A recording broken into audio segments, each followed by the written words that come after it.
time again for Doc Jacques, your Addiction Lifeguard podcast. I am Dr. Jacques de Broekert, a psychologist, licensed professional counselor, and addiction specialist. If you are suffering from addiction, misery, trauma, whatever it is, I'm here to help.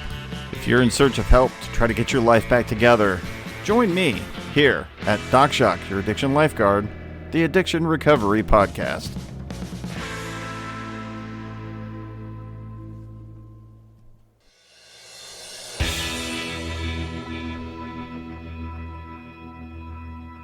Back in the 90s, there was this great commercial where it was for a device that if a senior citizen fell down and they couldn't make it to the phone and they were stuck on the floor, they could get help by pushing a button on the little medallion that was hanging on the necklace, and they could then have a direct connection to EMS, who could then assist them. And it was the tagline in the commercial was, "Help, I've fallen and I can't get up." And that was the call for action that person had if they fell down. And those devices are still around today. They use them in nursing homes. They have senior citizens that use them in their homes, and it's an assist. It's an assist. It's a self-directed call for help if you can't get to the phone or you're paralyzed or you're just laying on the ground, you can't get help.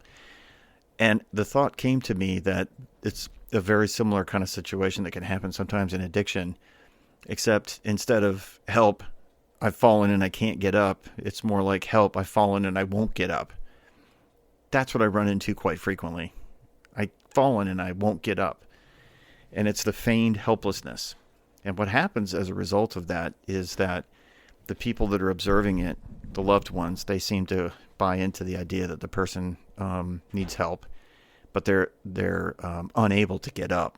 And so it creates this situation where there's magical thinking on the part of the loved ones who see this person who's in need, who seemingly can't get up. But they don't realize that the addict is saying, I won't get up. Because if I get up, then I might have to actually change and engage in something that resembles recovery. And I'm not willing to do that. So help, I've fallen, and I won't get up is the result.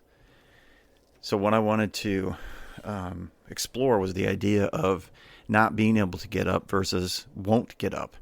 Because as addicts, you realize that if there's a way for you to facilitate or manipulate or change people around you to be able to engage in your addiction, you're going to do it. And then to proceed to do those things.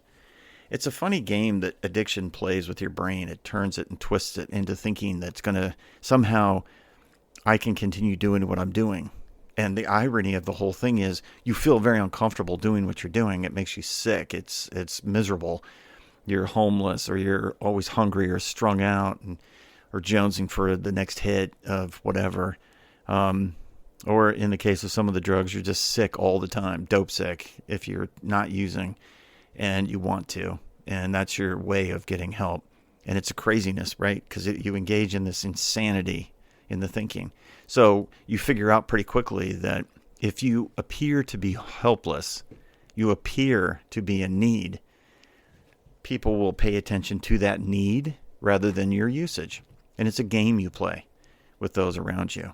So the interesting thing is the brain tells you, hey, I want to get high, and this is the way to do it. And you can't overcome it because you're not strong enough, so you need help, but you're refusing it.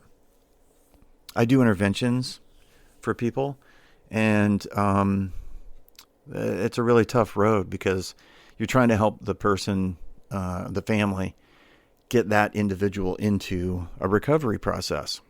And the people that are the loved ones have been going crazy watching this person who seemingly can't get up, and there's all kinds of excuses and reasons.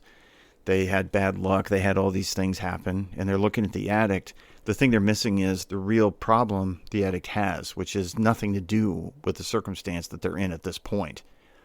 Maybe they've gotten into financial problems or they've gotten into relationship problems or whatever, but the actual cause of the addiction, I believe, is a traumatic experience that they can't handle. And so their way of handling it when they can't is to engage in usage. That's their remedy. So help me, I've fallen and I won't get up. If that's where you are, You're never ever going to get the help you need, but you're also going to make it so that the people who probably need to be listening to you are not going to listen to you, because you have become Chicken Little. You're running around screaming the sky is falling because you're trying to distract everybody from your usage, that they're no longer listening. And then you become this kind of pathetic creature that's just existing to get high. So when we start to face the real problems in our lives, that's when we begin to really tackle our addiction and begin to go down the path of recovery. So if you're in a position where you feel like you've fallen and you won't get up, that's going to make it very difficult for people to want to help you. It's also going to make it very difficult for people to help you. And you get paralyzed in this position where you don't want the help, but you need the help, and you want the help, but you don't want the help. And it's a game. It's truly that. It's just a game. It's a game that you're playing. It's a game they're playing. And when everybody's playing the game, nothing happens. I run into it all the time. I run into it when the experience of having no chance of getting that help, or even when you're engaging in the help, when you've actually decided, okay, well, I guess I'll try to get up, and you don't get up fully, you get up partially, and then you start rejecting the help, or you go to rehab and you just won't participate. You're not really there. You're there, but you're not there. And so for you, there's no there. There's nothing for you because you're not accepting anything. So recovery doesn't happen. Or you play with recovery. That's my favorite one. You get there and you tell them, oh yeah, I'm using, and you start to admit a bit, but you're just voicing words. You're just saying words. You're not actually feeling feelings. You're not engaging in it. You're just robotically saying words. And I think about the people who live the lie. That's the other one. That's the other version of fake sober, fake recovery. You're actually saying that you're doing it, but you're not feeling it. And you won't tell anybody you're not feeling it. You're just saying it. So you really will go through all the emotions. Maybe you might even get emotional about things. And you cry in the groups, and you explain all the things that went on with you. But it's so weird because you can dissociate. You learned how to dissociate as a child, and you continue to practice that. And so when you're in the groups and you're kind of almost pantomiming what they're doing. It's like one of those circus acts where the person pretends like they're the other person in the audience. They're kind of pantomiming. They're mirroring what's going on, but they're not actually feeling it. And you're not a sociopath. You're not a psychopath. You have the capacity to feel feelings, and you are also able to feel other people's feelings. You're just not able to feel your own feelings. Now, not like a psychopath, because psychopathy is that. It's the inability to feel feelings. This is a refusal to feel your feelings because they're so overwhelming. And it's not a personality disorder that you suffer from. It's a survival technique. I can't really face the problems. So if you're laying there on the floor and you're saying, help, I've fallen and I won't get up, what's keeping you from getting up? What's keeping you from getting to that place? Exploring that idea that somehow you've created a reality for yourself where pain is the only thing that exists. That's why recovery takes so long. It's not something you just stop doing one day and just say, okay, everything's all better, because it's not. You still have your feelings. And the feelings are the things that are really causing you those problems. So I've fallen and I won't get up. There's really not much you can do. There's not many places you can go. There's not much you can actually engage in that process then, if you won't get up. If you try to get up and you stumble and you fumble and you don't quite make it, that's okay too. But it's in the attempt. So what do you do when you're stuck in that place? You're frozen. I have, in the last 2 months, 3 months, I've treated people that are in that position of being stuck. It's that stuckness. And it's so funny because I can see them standing right there in that threshold of stepping over into recovery. And you might stay in that threshold for a long time. You might stay in that place because you don't accept the change. You don't want the change. You won't accept the help. You You don't believe that you can actually do it. You're afraid. You're afraid to face things that you have to face. There's a whole host of things that can happen. But you're just in that place where you just don't want to accept that help. Breaking through that barrier, finding ways to actually test the waters of recovery. If you get into an environment, and this is a really important part of it, getting into the environment where it's safe for you to actually get up, where you're not going to be attacked, ridiculed, criticized, condemned, dismissed for expressing the things that are the problem. That's the whole point of getting in the recovery community. Honestly, it's to be authentic, to be real. And so getting up requires you to actually be authentic and real and feel your feelings.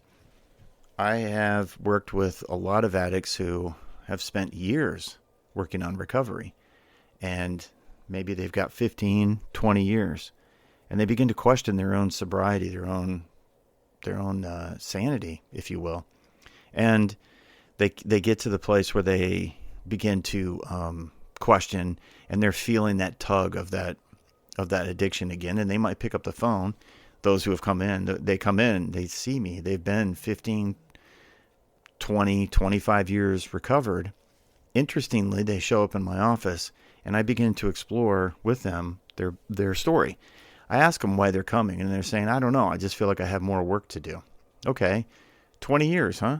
And you still have work. That means you probably didn't do the work in the first place. And so we start to explore things, and it's really fascinating. Happens more with guys than gals. So the males do this a little bit more often than the females.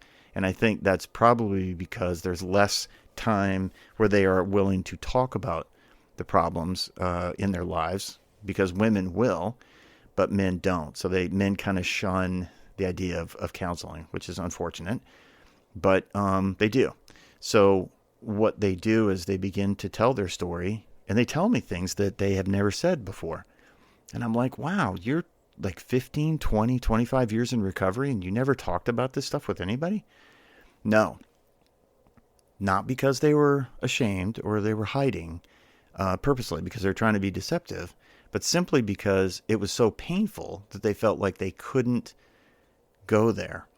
So they had used this dissociative technique to stay away from the things that were so painful, and then to support the idea that they were disconnecting from it and dissociating from it, they had to come up with a reason. And the reason was it didn't matter, or I didn't realize that was an issue, or it was just what I went through. So they either dismiss, they minimize, or they eliminate the things that are very painful. Well, that's why you're an addict. That's how you got there. And they begin to explore it. And it's interesting how also they begin the journey, and it usually takes about 2 years of talk therapy, involved weekly talk therapy, for them to get through those things and finally start working to the point where they can feel at peace with the thing that they were so troubled by. And I see people like Tom Petty, and I often wonder about Tom. And I often wonder about Matthew Perry and the people like him who have these privileged lives, but yet they are very insulated and isolated from everybody. And they're surrounded by people who are dazzled by their fame or their name or their face and their body of work, but they don't see the person. And they see the destruction, but they don't care because they want their favor. Johnny Depp perhaps is one of those as well. And it's difficult for them to seek that help. The people who, like us, who are the normal, everyday people that don't have fame or power or money or influence, it's perhaps a little bit easier for us to get to the place where we can engage in that helpful therapeutic process to get us there. Because that's actually what you need to do. You need to be able to engage in that. So if you've fallen down and you won't get up, you have to question why you're not getting up. Why are you refusing? Is it your arrogance that's driving your behavior to say, hey, you know what? I can make this happen if I just don't participate in any form of recovery. I can create emergencies that don't exist so that the people around me are running around solving problems that I'm creating, yet not looking like I created them. that is a very clever technique of manipulation. And if you are listening to this and you are not an addict but a family member, understand that's most likely what's actually happening. If you're an addict, understand that is a survival technique that you've engaged and employed to be able to get you to that place. Shame, embarrassment, upset, the public face of my problems, we don't like dealing with those kinds of things, so we'll just keep it private. As a couple of my clients have said recently to me, I just am so attached to the idea that I want revenge. I want vengeance for what happened to me, that I can't even begin to conceive how you would forgive for something, because don't they get away with it? And we've talked about this before in these podcasts where people have been traumatized, but then they're not willing to give up the anger and resentment they feel because they feel like that's disempowering to them. And then the result is the person who did whatever they did gets away with it. So I can't move that way towards forgiveness. So I'd rather live with the anger. And so I can't even conceive of that. That's why it takes a good couple of years of working through those issues to be able to get to that place where you can live with forgiveness, walk with forgiveness. So you can feel like you've actually been able to deal with what's going on and start to get through it, work through it. The other thing that happens is that the person has dissociated so much from their trauma event or events or their traumatic childhood that they can't, it's like they're seeing it third person. They can't see themselves as being the person who was in that situation. So it's like it's an out of body third person view they have. And some of the times when I hear the descriptions that those people give of their traumatic childhoods, it is in third person. They use the word I, first person, but then the rest of the description is kind of tailored more towards third person. They dissociate when they're telling me, and I can hear it in the word selection they have. Not that they're speaking in third person, but that I can see based on their descriptions of the childhood event that they are experiencing it in third person, which means that they have truly disassociated with the traumatic event. Now, if you're in that traumatic event mindset and you are dissociating to that level, that it happened, but it didn't happen to me, and that's your coping mechanism, some kind of cocoon of safety around you, then there is just zero chance that you're going to be able to find a way to be able to reconnect with it easily. And that's the power of talk therapy in recovery. It is necessary for you to be able to get to the point where you can work through your issues in the presence of another person where they're bearing witness and they're trained in how to walk you through it. And by therapist, I mean an actual licensed therapist, somebody who is trained in trauma treatment. And that is somebody that is most likely not going to be cognitive behavioral therapist trained, or they've got, if they're person-centered, they've been specifically trained in trauma. Trauma is a very different thing to treat. That's why it's hard to find a trauma trained therapist, and even then, how do you know their skill level? But you being able to allow yourself to be vulnerable and open in your feelings and have somebody guide you through that. And by guide, I mean actually as if they're taking their hands and putting them on your shoulders and moving you along rather than requiring you to just walk by yourself. So the idea of I've fallen and I won't get up. You won't get up because it's not safe. You won't get up because you've learned these manipulation techniques that help distract people who really do want to help you.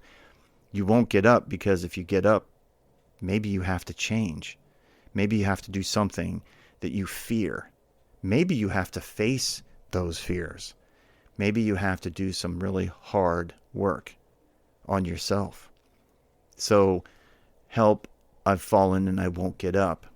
As the first word in there, help, I've fallen, I'm in need, I'm paralyzed, I'm unable to take action to recover, but I won't even try. So in counseling, what we do if we're trauma trained is we're helping somebody up. We're not helping them out. We're helping them up.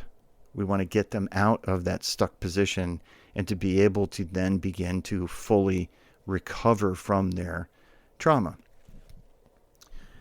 And let me redefine, or define again, not redefine like I'm making it up, but define again for you what is recovery with trauma.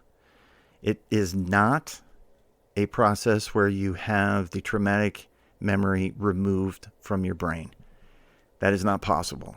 The only way that's possible, I guess, if you have a stroke, you have a traumatic brain injury from a stroke or a fall or something. That's how you forget, but that's called a brain injury. It is not possible to forget. You can suppress, but that's not forgetting. That's just shoving into your unconscious mind or your subconscious, but that's not forgetting because it can come back up. It is rather the ability to withstand the memory without it causing you to be re-traumatized. And if you're using drugs and alcohol or anything else to distract yourself, behavioral, chemical, whatever, that is you at a point where you've been re-traumatized in that moment and you need to use to get rid of the thing that is painful to you. And it's very, very difficult, very, very challenging, and a process that requires you to engage in labeling appropriately, assigning correct responsibility for whatever happened, and then working through the process of forgiveness of self and other people. And again, that takes a long time. It's tiptoeing into it. It's not running head first, because you're going to trip and fall and hit something. And then you're right back where you were. Help, I've fallen and I won't get up. And it's a zigzaggy path. Recovery is always a zigzag kind of, it's not a direct line, it's a zigzag. So you might have a little bit of usage here and there as you're moving along. Things get overwhelming, and so you re-engage in your coping mechanism, and that's okay. At least in my book, it's okay. I'm not giving permission, but I'm saying it's okay because it does happen. But that's part of the learning process. Experience is the teacher, and sometimes it's not the best, but it is the teacher. And so you've never been in a place where you've not used as a coping mechanism, you use something else, and it takes time. So be patient and be caring and have correct expectations of time and ability, and find somebody that can truly help you. Don't waste time with a therapist who's not actually helping you, because either they're not very competent, or you're not connecting with them, or they don't know how to do the thing you need to do, but they are competent, but just not in that particular specialty area. But get into therapy. And if you are in a country where it's hard to find therapists, there's an ability now to reach therapy online. You can do that. I have clients that I've helped in other countries, and they need help. Everybody needs help, but find somebody that can help you, and get the help, so that you can stop saying, "Help, I've fallen and I won't get up," or "Help, I've fallen and I can't get up." Say, "Hey, you know what? I'm trying to get up. It's hard, but I'm trying." Well, that's it for this episode of Doc Jacques, Your Addiction Lifeguard. If you've enjoyed this podcast, please give me a like and subscribe. And maybe you can reach out to me and let me know what you think of the podcast. You can reach me. There's different ways. You can connect through the hosting company hosting site that you're using for this, and reach out to me and let me know what you think. And if you'd like to be on the podcast, please, you can be a guest on the podcast. Just, again, talk to me and let me know that you're interested. If you need help, you need real help, not this help, entertainment help, but real help, please go get it. Go to rehab. Go to a detox. Go to a hospital. Go to the emergency room. Do whatever you have to do. But for God's sake, please, get the help you need. So, until next time, this is Doc Jacques, your addiction lifeguard, on the beach of success, of recovery, saying, see ya.